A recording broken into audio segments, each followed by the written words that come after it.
Hello everyone, start करते हैं Fourier series का first problem. Determine trigonometric form of the Fourier series of the signal shown in figure. Question में आपको ये waveform दिया और इसका आपको ट्रिग्नोमेट्रिक फॉर्म कैलकुलेट करना है। तो स्टार्ट करते हैं इसका सोल्यूशन। तो सबसे पहले क्वेश्चन में जो वेवफॉर्म दिया है वो वेवफॉर्म मैंने यहाँ पर ड्रॉ किया। वेवफॉर्म सबसे पहले चेक करना है ये इवन है, ऑड है या फिर नाइदर इवन नॉर ऑड है। उसके ऊपर अपने कैलकुलेशंस डिपेंड करेंगे। तो सबसे पहले फॉर्मूला देखो, x of t is equals to a0 upon 2 plus summation n is equals to 1 to infinity an cos omega n t plus summation n is equals to 1 to infinity bn sin omega n t. ये formulas हमने पहले भी discuss किया है। तो यहाँ पर आपको तीन कैलकुलेशंस करने हैं, a0, an एंड bn। लेकिन अगर हम लोग चेक करते हैं ये इवन है, ऑड या फिर नाइदर इवन नॉर ऑड, तो ये तीन में से कुछ कैलकुलेशंस अपने कम हो जाएंगे। तो चेक करो, 0 टू t/4 जो वेवफॉर्म यहाँ पर जनरेट हो रहा है, same waveform 0 to minus t/4 generate हो रहा है। करेक्ट, मतलब 0 टू t/4 इसका अगर मैं मिरर इमेज ड्रॉ करता हूँ with respect to vertical axis, मतलब 0 टू t/4 जो वेवफॉर्म यहाँ पर जनरेट हो रहा है, सेम वैसा ही वेवफॉर्म अगर मैं लेफ्ट साइड ड्रॉ करूंगा तो सेम डायग्राम यहाँ पर मुझे मिलेगा। मीन्स 0 टू t/4 जो वेवफॉर्म यहाँ पर जनरेट हो रहा है, सेम वेवफॉर्म यहाँ पर 0 टू माइनस t/4 जनरेट हो रहा है। इसका मतलब mirror image with respect to vertical axis same है। इसका मतलब ये जो वेवफॉर्म है ये इवन वेवफॉर्म है। करेक्ट। नेक्स्ट, अगर ये इवन वेवफॉर्म है तो इसका मतलब मुझे सिर्फ हाफ साइकिल ही कंसीडर करना है। और a0, an, bn ये तीन में से bn का वैल्यू जो है वो 0 है, मतलब मुझे सिर्फ दो कैलकुलेशंस करना है, a0 एंड an के। और ये कैलकुलेशंस करने के लिए मुझे सिर्फ हाफ साइकिल कंसीडर करना है, दैट इज 0 टू t/2, इतना पोर्शन कंसीडर करेंगे। और a0, an एंड bn ये तीन कैलकुलेशंस करने के लिए आपके पास ये फॉर्मूलेज है। अब इसमें से bn तो 0 है तो ये फॉर्मूले की जरूरत नहीं पड़ेगी हमें, बस ये दो फॉर्मूलेज की जरूरत है हमें। तो स्टार्ट करते हैं। First a0 is equals to 4 divided by t 0 to integration 0 to t/2 x of t dt। अब 0 to t/2 डायग्राम में एक बार ध्यान से देखो, 0 to t/2 में 0 to t/4 इतने पोर्शन में ये सिग्नल एग्जिस्ट हो रहा है, t/4 to t/2 इसका वैल्यू 0 है। इसका मतलब 0 to t/2 जो है उसको मुझे दो पार्ट्स में डिवाइड करना है, one is 0 to t/4 and second is t/4 to t/2। अब 0 टू t/4 में देखो, फर्स्ट पार्ट में सिग्नल का मैग्नीट्यूड है a and t/4 to t/2 इतने पोर्शन में सिग्नल का वैल्यू है 0, मतलब ये सेकेंड टर्म अपना 0 हो जाएगा। बस मुझे सिर्फ फर्स्ट टर्म का कैलकुलेशन करना है। तो 0 टू t/4 में x of t is equals to a है एंड t/4 टू t/2 में 0 है। नेक्स्ट, अब a अगर मैं बाहर शिफ्ट करता हूँ, इंटीग्रेशन के बाहर कांस्टेंट है, तो इंटीग्रेशन के अंदर सिर्फ dt बचेगा, दैट इज 1 dt बचेगा। और 1 का इंटीग्रेशन होता है t, integration with respect to t करना है तो इसलिए इंटीग्रेशन आएगा t, और इसके लिमिट्स है 0 टू t/4। तो लिमिट्स पुट करेंगे, final limit minus initial limit, that is t/4 minus 0। तो नेक्स्ट, अब इसमें 4 कैंसिल हुआ देखो एंड t कैंसिल हुआ, तो a0 is equals to a। तो ये हमें फर्स्ट आंसर मिला a0। नेक्स्ट, an का कैलकुलेशन करना है मुझे, उसके लिए फॉर्मूला पहले हमने डिस्कस किया था, वो फॉर्मूला मैंने यहाँ पर लिखा है। फॉर्मूले में ध्यान से देखो, cos ओमेगा nt है एंड x ऑफ t का वैल्यू 0 टू t/4 में 0 टू t/2 जो है उसको मुझे दो पार्ट्स में डिवाइड करना है, तो 0 to t/4 and t/4 to t/2। अब इसमें से t/4 टू t/2 में x ऑफ t का वैल्यू 0 है एंड फर्स्ट पार्ट में x ऑफ t का वैल्यू a है। तो x ऑफ t को मैंने a से रिप्लेस किया और यहाँ पर 0 से रिप्लेस किया। अब सेकेंड टर्म जो है वो कंप्लीट 0 हो गया, तो सिर्फ फर्स्ट टर्म बच गया।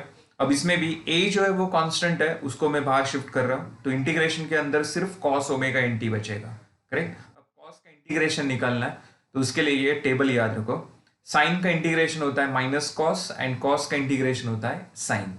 करेक्ट। तो मुझे cos का इंटीग्रेशन चाहिए और cos का इंटीग्रेशन होता है साइन प्लस साइन।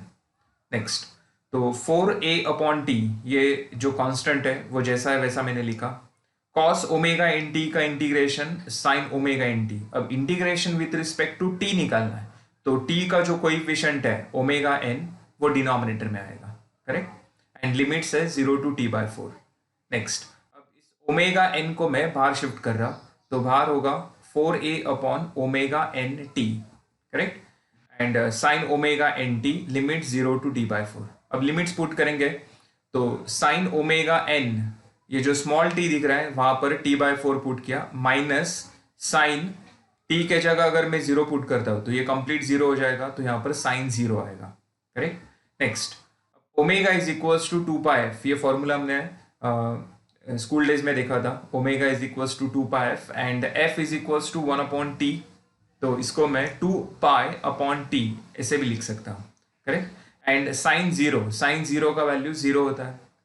नेक्स्ट, तो 4a अपॉन ओमेगा के जगह मैंने 2π/t पुट किया, एन टी साइन, यहाँ पर भी ओमेगा है, यहाँ पर भी ओमेगा है, तो उसके जगह मैंने 2π/t पुट किया, n t/4 minus sine zero का वैल्यू 0। अब इसमें देखो क्या क्या कैंसिल होगा, 2 2 ज़ा 4, नेक्स्ट टी कैंसिल हुआ, फिर यहाँ पर 2 2 ज़ा 4 एंड टी कैंसिल हुआ। नेक्स्ट, तो ये सब कैंसिल करने के बाद न्यूमरेटर में देखो 2a बच गया, डिनोमिनेटर में n π बच गया, यहाँ पर लिखा, फिर साइन n π/2 ये बच गया, n π/2, तो ये मिल गया मुझे an का वैल्यू, करेक्ट। नेक्स्ट, अब कुछ सिंपल ट्रिक है, ये अच्छे से याद रखो। सबसे पहले मैंने एक हॉरिजॉन्टल एक्सिस ड्रॉ किया, फिर उसके बाद एक वर्टिकल एक्सिस ड्रॉ किया। इसमें दोनों एक्सिस का जो इंटरसेक्शन पॉइंट है ये ओरिजिन है, ओरिजिन के राइट साइड पॉजिटिव एक्सिस है, लेफ्ट साइड निगेटिव एक्सिस, ये vertically upward positive, vertically downward negative. ये जो राइट साइड का एक्सिस है इसका एंगल होता है 0, फिर ये वर्टिकली अपवर्ड डायरेक्शन में जो एरो है एक्सिस है उसका एंगल होता है 90 डिग्री। अब 90 को अगर हम रेडियन में कन्वर्ट करेंगे तो वो π/2 आएगा। नेक्स्ट, ओरिजिन के लेफ्ट साइड ये जो एक्सिस है इसका एंगल होता है 180 डिग्री, करेक्ट, और उसका रेडियन होता है पाई, एंड डाउनवर्ड डायरेक्शन में जो एक्सिस है उसका एंगल होता है 270 और रेडियन होता है 3π/2, करेक्ट। अब ध्यान से देखो, यहाँ पर 0 है, यहाँ पर 1π है, 1π के बाद क्या आएगा 2π, तो वो राइट साइड लिखा, 2π के बाद 3π वो लेफ्ट साइड लिखा, फिर 3π के बाद right side 4π, next left side 5π, next 6π, next 7π। तो आपको एक पैटर्न पता चला होगा, देखो जितने भी इवन वैल्यूज है वो सब राइट साइड आ रहा है, 0 4 6, एंड जितने भी ऑड वैल्यूज है वो सब लेफ्ट साइड आ रहा है, करेक्ट। तो सेम ऐसे ही 6π के आगे आएगा 8π, फिर उसके बाद 10π, फिर उसके बाद 12π, वो आप लोग कंटिन्यू कर सकते हो। सेम वैसे ही पाई 3π 5π 7π, 7π के बाद 9π, देन 11π 13π, जो ऑड नंबर से वो सब लेफ्ट साइड आएंगे, करेक्ट। फिर उसके बाद यहाँ पर π/2, यहाँ पर है 3π/2, इस π/2 का कोएफिशिएंट है 1 और इस π/2 का कोएफिशिएंट है 3, तो ऊपर 1 है नीचे 3 है, मतलब दोनों साइड ऑड नंबर्स है, तो 1 के बाद 3 आया, अब 3 के बाद क्या आएगा 5 ऊपर आएगा वो, फिर 5 के बाद 7 नीचे आएगा, 7 के बाद 9 ऊपर आएगा, 9 के बाद 11 नीचे आएगा, फिर उसके बाद 13 ऊपर आएगा, फिर उसके बाद 15 नीचे आएगा, और ऐसे ही कंटिन्यू कर सकते हो। 15 के बाद आएगा 17π/2 वो ऊपर आएगा, फिर उसके बाद 17 के बाद आएगा 19π/2 वो नीचे आएगा, वो आप लोग इमेजिन कर सकते हो। फिर उसके बाद हमें साइन के वैल्यूज देखने हैं। अब सब वैल्यूज याद रखने की जरूरत नहीं है, बस साइन 0 अच्छे से याद रखो, साइन 0 ये हमने स्कूल डेज में भी देखा था, साइन 0 0 होता है, and sine 90 that is sine π/2 1 होता है, करेक्ट। अब यहाँ पर 0 है, यहाँ पर 1 है, तो 0 के अपोजिट मतलब यहाँ पर लेफ्ट साइड 0 आएगा, और 1 के अपोजिट 1 ऊपर है, इसके अपोजिट नीचे यहाँ पर -1 आएगा, करेक्ट। तो इसके आगे मैं कोई भी वैल्यू अगर पूछूंगा आपको तो आप लोग इजीली आंसर बता सकते हो, जैसे कि साइन 5π/2 मैंने आपको पूछा तो कितना आएगा 1, साइन 15π/2 पूछा तो आंसर कितना आएगा -1, साइन 7π 0, साइन 4π 0। तो ये ट्रिक अच्छे से याद रखो, ये डायग्राम एग्जाम के टाइम लास्ट पेज पर आपको ड्रॉ करके रखना है, तो कैलकुलेटर यूज करने की जरूरत नहीं पड़ेगी। लिखने के बाद an का जो वैल्यू हमने कैलकुलेट करके रखा है 2a/nπ साइन nπ/2, इसमें हम लोग n के डिफरेंट वैल्यूज पुट करेंगे। अपने पास दो ऑप्शन है, n के हम लोग इवन वैल्यूज पुट करेंगे और ऑड वैल्यूज पुट करेंगे। तो पहले इवन वैल्यूज देखते हैं। इवन वैल्यू जैसे 2, 4, 6, 8 ये वैल्यूज आपको पुट करना है।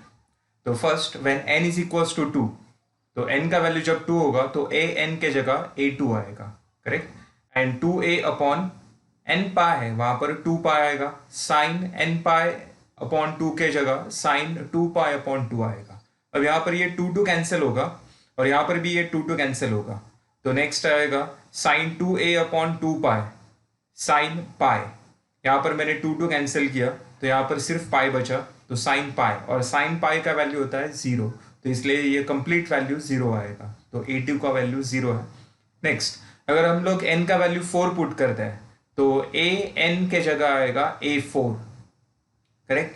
Then 2a upon n pi है वहां पर 4 पाई आएगा, साइन n पाई अपॉन 2 है वहां पर 4 पाई अपॉन 2 आएगा, करेक्ट। नेक्स्ट अब 2 2 जा 4, तो यहाँ पर 2a अपॉन 4 पाई साइन 2 पाई आएगा, एंड साइन 2 पाई अगेन 0 होता है, तो इसलिए कंप्लीट वैल्यू 0 हो गया, तो a4 इज इक्वल्स टू 0। इसका मतलब इवन n का कोई भी इवन वैल्यू पुट करके देखो आपको आंसर हमेशा 0 ही मिलने वाला है, करेक्ट। तो ये आप लोग आगे कंटिन्यू कर सकते हो, जैसे कि a6 कैलकुलेट करके देखेंगे तो सेम वैसे यहाँ पर 0 आने वाला है, a8 के टाइम भी 0 ही आएगा, मतलब कोई भी इवन वैल्यू पुट करो आंसर 0 है। नेक्स्ट अगर हम लोग ऑड वैल्यूज पुट करते हैं जैसे कि 1, 3, 5, 7, तो n is equals to 1, a1 is equals to 2a upon n pi के जगह 1 पाई साइन 1 पाई अपॉन 2 आएगा, correct, that is sine pi by 2 होगा ये। Next and sine pi by 2 अभी हमने सिंपल ट्रिक में देखा था, साइन पाई बाई 2 होता है 1, तो यहाँ पर सिर्फ बचेगा 2a upon pi. Next when n का वैल्यू 3 है तो साइन 3 पाई अपॉन 2 होता है -1, तो इसलिए नेक्स्ट आंसर आएगा a3 is equals to -2a upon 3 pi. And ये अगर आप लोग आगे कंटिन्यू करोगे तो सेम ऐसी वैल्यूज आपको मिलते जाएंगे। तो n इज इक्वल्स टू जब 1 था तो हमें आंसर मिला 2a अपॉन पाई, जब 3 था तब निगेटिव में मिला 2a अपॉन 3 पाई, जब n is equals to 5 put करेंगे तो वो पॉजिटिव में आएगा, अल्टरनेट साइन चेंज होगा, प्लस के बाद माइनस, माइनस के बाद प्लस, तो n इज इक्वल्स टू जब 5 पुट करेंगे तो यहाँ पर 2a अपॉन 5 पाई आएगा, जब हम लोग 7 पुट करेंगे तब -2a अपॉन 7 पाई आएगा, और वैसे ही आप लोग आगे कंटिन्यू कर सकते हो, करेक्ट। नेक्स्ट अब a0, an, bn ये 3 वैल्यूज हमने कैलकुलेट किए, bn का वैल्यू तो 0 है क्योंकि ये सिग्नल जो था वो इवन सिग्नल था। नेक्स्ट फिर हमने n के इवन वैल्यूज पुट करके देखे जैसे कि 2, 4, 6, वो सब वैल्यूज कैसे आ गए थे अपने 0। जब मैंने ऑड वैल्यूज पुट किए तब 2a अपॉन पाई -2a अपॉन 3 पाई 2a अपॉन 5 पाई, जब 7 पुट करेंगे तब -2a अपॉन 7 पाई आएगा, correct. Next x of t का ये फॉर्मूला जो हमने स्टार्टिंग में देखा था, अब इसमें a0 का वैल्यू a है, करेक्ट, an का वैल्यू भी है मेरे पास, bn का वैल्यू 0 है, इसलिए ये कंप्लीट टर्म 0 हो गया। ये कंप्लीट टर्म अगर 0 होता है तो मेरा फॉर्मूला सिर्फ इतना बचेगा, ये 2 टर्म्स बचेंगे ये, और उसमें भी ये सेकेंड टर्म जो है उसमें n is equals to 1 to infinity है, लेकिन ये an कब एग्जिस्ट हो रहा है, जब हम लोग ऑड वैल्यूज पुट कर रहे हैं तब, इवन वैल्यू जब पुट कर रहे हैं तब आंसर हमेशा 0 आ रहा है, इसलिए यहाँ पर n is equals to 1 to infinity के जगह मैंने n is equals to odd लिखा, करेक्ट। नेक्स्ट अब a0 अपॉन 2, a0 का वैल्यू हमें मिला a, तो a अपॉन 2 प्लस, अब यहाँ पर n के जगह मुझे ऑड वैल्यूज पुट करते जाना है जैसे कि 1, 3, 5, करेक्ट। तो जब मैं 1 पुट करूंगा तो ये आएगा a1 cos 1 omega t, correct, यहाँ पर लिखा है देखो। फिर उसके बाद जब मैं 1 के बाद 3 पुट करूंगा तो यहाँ पर a3 cos 3 ओमेगा t, जब 5 पुट करूंगा तब a5 cos 5 omega t, same ऐसे ही कंटिन्यू करते जाना है, ये इन्फिनिटी तक रहेगा, करेक्ट। अब a1, a3, a5 ये 3 वैल्यूज मैंने कैलकुलेट कर किए हैं, करेक्ट, वो वैल्यूज मैं यहाँ पर पुट करा, a1 का वैल्यू 2a अपॉन पाई, a2 का -2a अपॉन 3 पाई, a3 का -2a अपॉन 3 पाई, a5 का 2a अपॉन 5 पाई, ऐसे आगे कंटिन्यू करते जाओ, करेक्ट। अब सेकेंड, थर्ड, फोर्थ ये 3 टर्म्स में देखो 2a अपॉन पाई कॉमन दिख रहा है, करेक्ट, तो नेक्स्ट आएगा final answer a by 2 plus 2a upon pi common लिया तो ब्रैकेट के अंदर यहाँ पर बचेगा cos 1 ओमेगा t माइनस यहाँ पर 1 अपॉन 3 बचेगा, ये डिनोमिनेटर वाला 3, तो इसलिए यहाँ पर 1/3 cos 3 ओमेगा t प्लस यहाँ पर 1/5 बचेगा cos 5 ओमेगा टी प्लस आगे कंटिन्यू करो, ये इन्फिनिटी तक जाएगा। तो ये हो गया अपना फाइनल आंसर। That's it.